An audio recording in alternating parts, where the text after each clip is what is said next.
Competition is fierce in the used car arena, so how can you ensure that your pre-owned inventory stands above the rest? Success starts with the quality of your leads. Auto Trader for Independents offers products that help drive high-quality leads for independent dealers like you.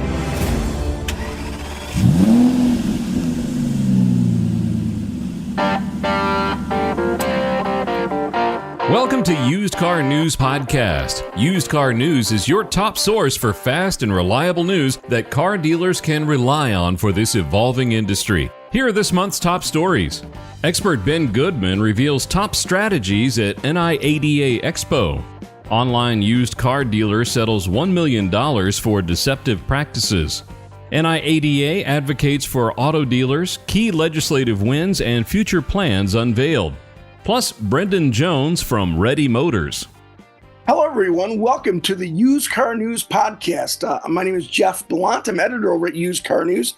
And today we have a special guest, Brendan Jones. He is the owner of Ready Motors in Tabor City, North Carolina. But he's got a lot of other stuff he does as well. Welcome, Brendan. Hey, thanks for having me. Thanks for you coming on to the podcast. Now, you're a third generation dealer. Tell me how your family got into the business and how you got into the dealership. Well, back in the 50s, my grandfather was working at a loan company in Augusta, Georgia. Okay. And he was collecting payments for that loan company. And as they were repossessing vehicles, he started buying them from the loan company, and he rented a lot next door. And he started selling cars for $10 down, $5 a week. And the owners of the loan company came to him and said, either you're going to be in the car business or you're going to be in the loan business, and the rest is history. That is great. Isn't it funny, too? You always have that. You'll have people either get out. A lot of people get started on the finance side, and then they end up in buy here, pay here because of that, or something like that. That's interesting. And now, so your father followed in his footsteps? Yeah, my dad, again, from Augusta, Georgia, started working for his father around 65, 66. Married a military brat. She wanted to come back home to North Carolina where her parents retired, and he opened up this lot in 1972, and we have been here ever since. Excellent. What was it about? Were you always going to be in the dealership, or is this something you like doing? No. My father highly discouraged myself and my brother from getting into the automobile business. We're from a very small area. It's a lot of work. As they say, we were vertically integrated, so we did it all, the buying, the selling, the cleaning, the repossession. So it's a lot of long hours. I can remember back when I was 10, 12 years old, my dad would wake us up on Saturday and Sunday morning and say, slip your pants on. He'd went and found some cars, and there we went to go repossess the cars. Was that exciting as you're a young person? Was that kind of interesting? Well, it was just the norm, man. It was just, my dad moved to North Carolina not knowing a lot of folks, so he depended on family, and we just kind of did everything together, and been out here my whole life. Didn't know anything any different. I mean, we just worked. He had a very strong work ethic that was passed on to us, and people ask what my hobby is, and it's working. That's really all we do is work. Okay. But now, despite his discouragement, you stayed in the car business. Why is that? Well, I'm not a real smart guy. So I actually left home, and you'll get to this in a minute. Went to work in the funeral service. Had a wife going through nursing school at that time. Found out at the funeral home, if your name was not on the sign, it was a hard way to make a living. Got back into sales. Went to work with a national manufacturing home company. Did very, very well with them until the mobile home crisis of 95, 96 came along. When they were all folding up and had to find something to do. And about that time, he was getting ready to really pull back what he was doing. And so I came home in 98, 99 and been here ever since. And in terms of the funeral home business, how did you get into that, mortuary science? Yeah, I walked into the house one day, senior in high school, and told my parents I was going to mortuary school. So that went over like a lead balloon. My family had I probably never attended 3 funerals. I am a guy that's pretty strong in his faith, and the Lord works in mysterious ways. And He knew there was a lot of stuff coming in the future. I was a pretty introverted guy. Even growing up in sales, I still preferred doing everything besides waiting on the customer. It was a good life plan to go into that field, to learn how to work with folks in all situations. Boy, yeah, I was going to say, if you want to learn how to work for people, that's probably the most difficult at the most difficult time for sure. Yeah, that it's if you can get through a lot of that and you can maneuver through a lot of the grief time, it helps you with the good times. So it was a good segue to where the future led me, and it has been very useful skill for me my whole life. Excellent. Now, you in the buy here or in the dealership, you're buy here, pay here. Obviously, that's it has its own challenges. What is it about the I buy here, pay here? What do you like about it? What's the challenge? I mean, I know the challenge, but just for your experience. Well, used to really enjoy it, as we have seen with the industry over the last 5 or 6 years. The challenge now is basically we're becoming a dinosaur. I don't know how much of a future lots like mine really have the small mom and pops in a small town. Right. With the internet coming along, it's made the world so small. I don't know that our usefulness is going to be stretched out much longer. We had a segment of the population for a long time that needed us. Right. And with credit the way it is now, it's not the scoring is not as important as it used to be. And so the challenge now is just to stay in business. We're having a real battle with inventory. What was a $5,000 or $6,000 car 4 or 5 years ago now is a $10,000 or $12,000 car. Yeah, that balance of affordable inventory with your customers' payments. Well, in a community as this one that's close to the poverty level, it's all about the dollar figure. It's not what the car's worth, or it's what you have to spend, what you get on your return, and that's becoming very, very difficult for us. For sure. Wow. Okay. Well, that's good. And then how many cars do you typically carry on your lot? Well, let me look out the window. One. So that's what we have right now. So when we do get good inventory, we can sell it off pretty fast. We used to, pre-COVID, we actually had 2 sales centers. We carried 25, 30 here, and at our what we call our big lot, which carried the newer model stuff, we carried 25, 30 there as well.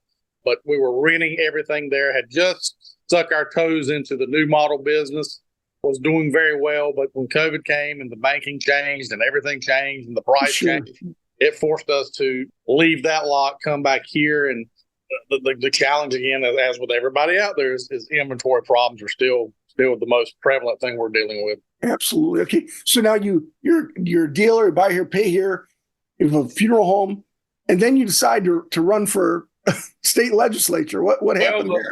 The legislature came before the funeral home. Oh, okay. Yeah, so I've owned the funeral home about 2.5 years, been licensed over 30, or licensed about 30 years, 31 years. Oh, okay. Gotcha. But I'd had a long blank space in the funeral industry. When I came back, I would fill in for some local guys if they wanted to go on vacation or if they were sick, I would help out. One of our little towns was completely devastated in a hurricane about 6 or 8 years ago. The owner closed the funeral home, and I put my money where my mouth was, and I went over and bought it and remodeled it, and there we got a funeral home in Fair Bluff. Okay, so when did you get into state legislature, or what prompted that, I should say? Some local folks came to me 2010, 9-10, and asked me to serve on the local Board of Elections, which I really didn't have time to do, but of course they lie to you and tell you it doesn't take up any time. Yes. We were a very strong Democratic stronghold here. The Democrat Party had always ruled southeastern North Carolina. My family was one of the very first Republicans in the 60s when my grandparents came back after retiring from the military. Always had strong Christian conservative values and somewhat of a big mouth, so they wanted me to go over and serve. And I took the bait, and I went over and I started serving on the Board of Elections, and very, very eye-opening. And from there, you get to meet a lot of the candidates, see a lot of the folks serving. And at that time, we had a guy that was just really using the state legislature. He had been a teacher. He was using it to boost his state retirement, cared nothing for the community, was not working for the community, did nothing for the community. And as I was complaining, people started telling me, well, why don't you run? And again, not a very smart guy. I'm in the car business, so I took that bait, and there we go.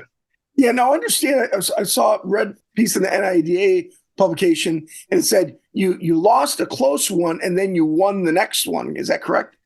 Yeah. So when I ran the first time again, there were no Republicans elected. And right. I think we share a county. We share a DA with Brunswick County, and they're a pretty strong Republican county. So when I ran the first time, the state caucus certainly did not get behind my race. Saw no path forward. had no help locally, did not know what I was doing, was just a wing and a prayer. But when we closed it down election night, we were just a little less than 1,000 votes away. We had prayed hard about it and got it. Wow, So that's something, yeah. I told God, I said, okay, man, I did exactly what you led me to do. I'm going back to sell cars and live my life, and we're out. And no kidding, the next day after election, I had a guy call me. He said, man, I'm going to put $1,500 in your campaign account. Keep it up. Keep doing it. You're going to be successful. We ran a second time, and first Republican in 157 years to be elected to a state representative seat. And we won by, like 28 points. It was just a massive show. Was this the same candidate you ran against the first time? No, he said if I ran again, he would not run, and he lived true to his word, and he backed out. Holy cow. We faced off with a new guy, and we, as they say, beat him like a drum. That's great. So now you're in the legislature. Now you're seeing how the sausage is made. What did you learn? What came out of that? What was your first impressions? The state legislature is a lot like a high school. If we had a pack of cigarettes and a pregnant girl, we'd call it legislative high. All jokes aside, we get up there. It's nothing what you expect, and it's everything that you expect. So learning early that I wanted to be part of the sausage making, as you say, I ran for freshman whip, and my roommate ran for freshman leader. Was not my roommate at the time, ended up being my roommate the last 6 years, but that's how our friendship started. And so we immediately had a seat at the table as freshman leaders. Oh, nice. And it is a lot like high school. You look at who the cool kids are, the dorks, the geeks and stuff, and you kind of see who's making the decisions. Uh-huh. And you kind of latch on to those guys, and you just start really drinking from that fire hose immediately. Fast forward now, my roommate will be the next Speaker of the House, and I am running for Majority Leader, which will be the number 2 guy in the House. That's excellent. Now, do you have to run for election this year? Is that? Yes. But are you unopposed? I am second time being unopposed. Okay, makes it easy. Well, the folks here are either satisfied or, I guess, with what we're doing. We try to be very available to everyone, and we work. We do not play politics locally. It's not a Republican or Democrat thing. It's a community thing. There you go. So we work hard for everyone. And I always say, once you're elected, you're the servant of all the people, not just the Republicans. So we have broad support across socioeconomic groups, across racial groups. I serve in a tri-racial district, so we have support from all aspects from all over the county. So we've been very, very successful and very blessed with what we've done. Okay, and now you, as a car dealer and small business owner, I'm sure other car dealers and small business owners like someone like you in the legislature. What have you done? What have you learned about how they think about small business? Well, I had no clue how important it was to join an association and how important it was to get involved. 5 years ago, Speaker Moore came to me and asked me to take over transportation. So I am Senior Chair of Appropriations of Transportation, Chair of Appropriations, as well as one of the main appropriators for the House budget. Well, that's great. Yeah, having someone sit there that understands, to the best of my ability, the laws that affect us, I think has paid dividends. We have been able to change a lot of things that were wrong. Our only problem, and I call it like I see it, our commissioner that we have in this state is inept. He is unable to follow the laws that have been prescribed before him. He has not implemented the new changes. It's sad, but commissioner meaning what? The DMV commissioner of motor vehicles. So he's the guy that implements the laws. We've done we've changed our temporary plates from 30 to 60 days. The way we license dealers is supposed to implement a new online system. We're supposed to have a grace period on our license to help dealers not kicked out of the auction if there's something wrong with their renewals. Just a lot of little things that we have done that makes big strides. He has been a stone wall for everything that we've done. Yeah. It's sad to say he plays politics before priorities of businesses. But we're at the end. November hopefully will be a new day for North Carolina, and instead of having a split government, hopefully we'll have a pretty solid top to bottom ticket that we can get a lot more moved. With the right commissioner, we can really, really resolve a lot of our DMV, DOT issues in the state. Is the DMV guys at an appointed position? Yes, and it's one of the governor's cronies, and he had no business being put in this position. He's not qualified for the position. They had a lot of folks in the agency that could have done a fantastic job. It's not a Democrat or Republican thing, but there was folks lined up in there that were able to take the torch and run with it, and would have had a lot of this stuff done. And it's just very disappointing that we have spent so much time and so much effort getting these laws changed, and they are laws by statute. And he refuses to implement them. Competition is fierce in the used car arena, so how can you ensure that your pre-owned inventory stands above the rest? Success starts with the quality of your leads. Auto Trader for Independents offers products that help drive high-quality leads for independent dealers like you. Yeah, I think that's been a big problem over the last decade, is the idea of the elected officials making laws, but the appointed bureaucrats not enforcing them, whether or not. And it's funny because you talk about dealers working with DMV, and I talked to different dealers. We're national, so we talk to dealers in different states, and it's like you said, they have good relationships with DMV folks. It's just, like you said, if you got the wrong guy in there, that must make it very frustrating. It is. It's really frustrating because there's good people under him that understand, and I spend a few hours a month having to navigate, negotiate just dealer renewals, just the DMV. The 9 guys that have been in business 30 and 40 years. Yeah. Because of some technicality they think is wrong, and we have to go through a whole process of proving that the dealer's correct. Yeah, you guys got a pretty good active association in the Carolinas, good leadership there and everything. How does that help you in terms of that connection between dealers, the legislature, and the association? As with anybody, they have a lobbyist, and that lobbyist is Fred Bone with Bone Associates, and Fred just does an outstanding job for the association. He's been with them many, many years. Since I've been in the legislature, John Brown has been the executive director, and they brought in Marty Coates to help John. Marty is actually he grew up about 30 miles from me, so he's a southeastern North Carolina guy, but he served in the state legislature in South Carolina. So Marty brings a great perspective to the association of understanding not only the dealer side, but the political side. Yes. So they do a fantastic job of really getting in the weeds, helping me. I can call Fred, and Fred will call John and Marty, and they'll get with their legal team anything that I need. And we have worked through and changed a lot of things. I give those guys kudos. They do a fantastic job in the state. Yeah, I was going to say, of the years I've covered the industry, there are certain states that always do a good job in that area, and definitely the Carolinas and John Brown area are one of them.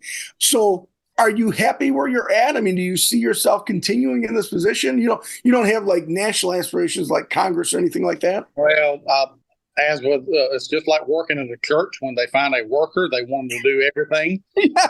I have been asked to run or serve in every single position you can imagine.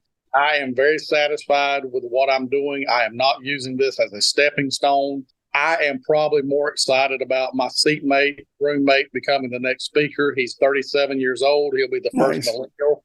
He'll be the first. Well, he is young, but he is wise beyond his years. He's a very intelligent young man, an attorney out of Caldwell County.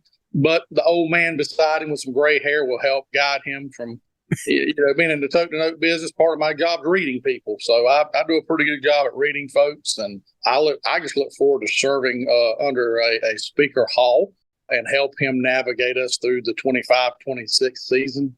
And I call them seasons because it's almost like playoffs sometime when you get there. So yes. It's an exciting time for our caucus and our state.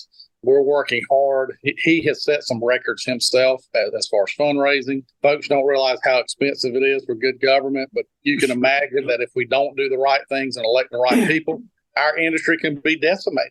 I hate to say my friends across the aisle, but my associates across the aisles would rather put some insane consumer protections deal that would decimate the buy here, pay here business. I mean, just destroy it. They have tried it since I've been there, and we've been successful in blocking a lot of the things they want to do. So good government does cost, but in the end, it's a huge win for the industry and the state and for consumers. Because I don't care what the media tries to portray about car dealers, especially used car dealers. These are some of the best folks in the world. They get a bad rap, as with any industry. There's bad players. But the guys that I've known for literally my whole life, and their children are running the lots now, they're some of the best examples of good business that are out there in North Carolina. So we really lead the state. We get a bad rap, but we lead the state of being the best in business, I believe. Because, I mean, if you look through any small community, it's usually a car lot that's sponsoring the ball team. It's a car lot. It's a car lot that's sending the food to the hospice house. It's the car lot that's sponsoring Habitat for Humanity. So these guys have big hearts, and they do a lot of good for their communities.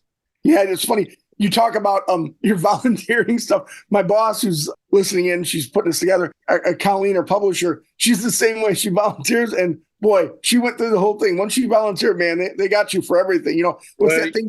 10% of people do 90% of the work. So you go from being volunteer to voluntold. Yes, perfect.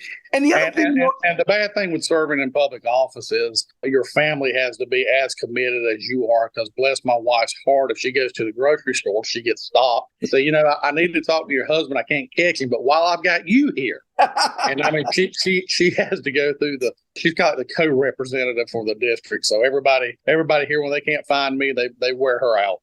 That's great. Yeah, it's the other thing to say too. You talked about dealers. I always go to the NIADA convention, and they have that National Quality Dealer event, and I always love it because then you hear the stories like you're talking about. You hear and I know dealers are kind of like veterans. They don't talk about the good stuff they do, And you think about, like you said, all these dealers do all these good things. And I go to that National Quality Dealer, and I would tell everybody, any dealer, you got to go to that event, and because you guys really are celebrated. And you hear about guys like yourself who do all these things, but never really get credit for them. And then, of course, on top of that, for your job in the legislature, you think about the tax money that you guys bring into the state as well. Oh, yeah. Yeah. It's, you don't own a business to get praises for the things you do. You never let the right hand know what the left hand's doing. Right. And part of serving in the legislature is to serve the people. I mean, when the hurricanes came through, we suspended being a representative. And I mean, we went out there boots on the ground, as you're supposed to do. I have been ordained to a higher position. For what reason, I don't know, but I was chosen, and it's my job to go out and serve everybody to help. I take that very, very seriously. And my family does. I mean, it's a family deal. When the hurricanes came, my kids were working in the distribution warehouse. My wife was out gathering supplies, not patting us on the back, but it's you serve. You've been called to serve, and therefore you have to do what you've been called to do. Excellent. Boy, that's a great spot to end it. Brendan Jones, owner of Ready Motors and state lawmaker, and of course, just a great story. And we appreciate someone like you representing the industry in the state. Obviously, we love the Carolinas IADA and John Brown. They do a great job out there. We do appreciate you spending time here on the Used Car News podcast. Hey, Jeff, thanks for having me. Competition is fierce in the used car arena, so how can you ensure that your pre-owned inventory stands above the rest? Success starts with the quality of your leads. Auto Trader for Independents offers products that help drive high-quality leads for independent dealers like you.